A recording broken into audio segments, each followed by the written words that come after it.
نبی صلی اللہ علیہ وسلم نے فرمایا اگر کوئی کھجور کے برابر بھی صدقہ کرتا ہے اللہ رب العزت کی رضا کے لیے کرتا ہے تو اللہ تعالیٰ اس کو پالتا ہے جس طرح انسان جانوروں کو پالتا ہے. اور کل قیامت کے دن وہ کھجور جتنا ایسا ایک پہاڑ کی شکل میں انسان کے سامنے ہے.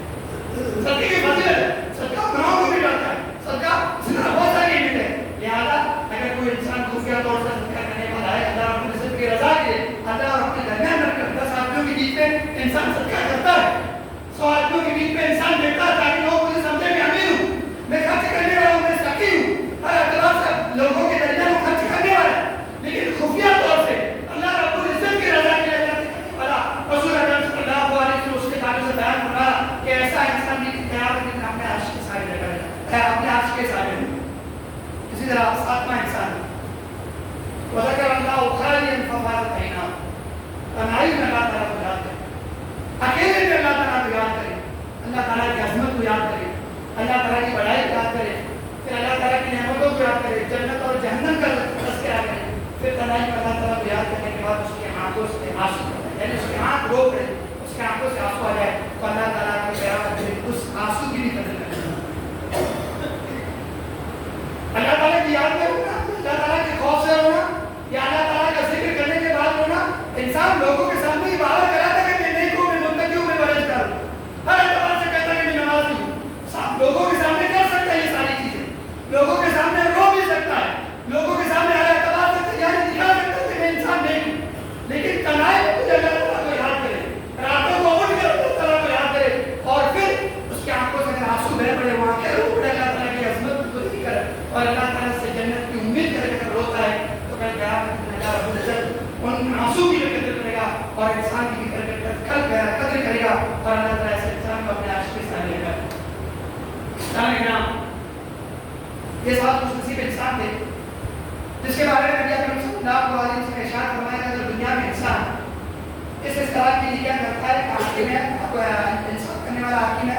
نوجوان ہے, عبادت گزار ہے, جوانی کو دیوانی نہیں بناتا ہے, مستانی نہیں بناتا ہے, اللہ رب العزت کی عبادت میں گزارتا ہے, انسان اسی سے دل لٹکا ہوا ہے. اسی طرح گناہ کے سارے قسم سے انسان دور ہوتا ہے, اختیار ہوتا ہے, وہ چاہتا ہے کہ میں گناہ کر سکتا ہوں, ساری چیزیں اس کے پاس موجود ہے, لیکن اللہ تعالیٰ کے خوف سے وہ گناہ کو چھوڑنے والا ہے. ہم اگر کسی سے محبت کرتے ہیں اللہ کے لیے کرتے ہیں, نفرت کرتے ہیں تو اللہ کے لیے کرتے ہیں, کچھ اپور سے ہم صدقے کرنے والے ہیں, تنہائیوں میں اللہ تعالیٰ کو یاد کر کے رونے والے ہیں, پھر قیامت کے دن اللہ رب العزت کی نیکیوں کی قدر کرے گا اور انسانوں کی قدر کرے گا اور اللہ رب العزت اپنے عرش کے سامنے لگا دے گا. یہ ساری چیزیں جو بتائی گئی وہ مرد اور عورت دونوں کے لیے. عورت بھی اگر کوئی ایسی ہے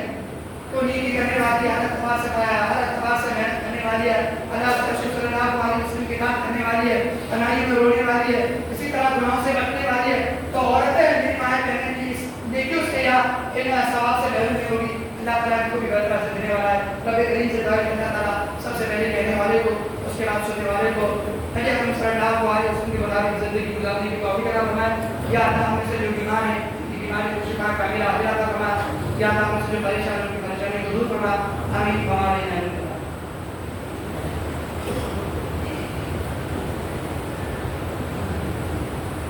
الحمد لله نحمده ونستعينه ونستغفره ونعوذ بالله من شرور انفسنا ومن سيئات اعمالنا من يهده الله فلا مضل له ومن يضلل فلا هادي له واشهد ان لا اله الا الله وحده لا شريك له واشهد ان محمدا عبده ورسوله. اما بعد فان خير الحديث كتاب الله وخير الهدي هدي محمد صلى الله عليه وسلم وشر الامور محدثاتها وكل محدثه بدعه وكل بدعة ضلالة وكل ضلالة في النار. أعوذ بالله من الشيطان الرجيم. بسم الله الرحمن الرحيم. إن الله وملائكته يصلون على النبي يا أيها الذين آمنوا صلوا عليه وسلموا تسليما. اللهم صل على محمد وعلى آل محمد كما صليت على إبراهيم وعلى آل إبراهيم إنك حميد مجيد. اللهم بارك على محمد وعلى آل محمد كما باركت على إبراهيم وعلى آل إبراهيم إنك حميد مجيد. عباد الله رحمكم الله إن الله يأمر بالإحسان وإيتاء ذي القربى وينهى عن الفحشاء والمنكر والبغي يعظكم لعلكم تذكرون.